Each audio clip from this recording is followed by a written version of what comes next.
खूप दिवसांनी इतके रडले. खूप दिवसांनी गुलाबी साडी स्टेटवर बघितली.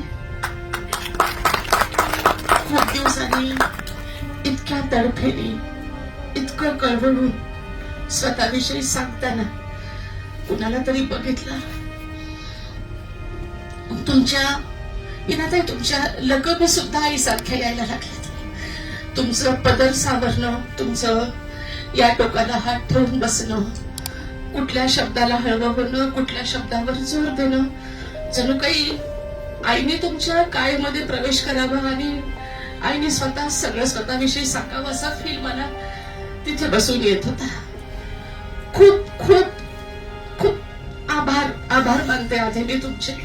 मला वाटलं होतं माझी आई गेल्यानंतर हे सगळं कोण असं सांगेल, पण तुम्हाला बघितलं आणि असं वाटलं की नाही, आई शिल्लक आहे अजून, आई सांगतीये.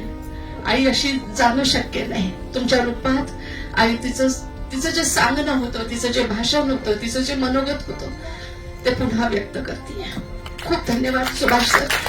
Thank you so much.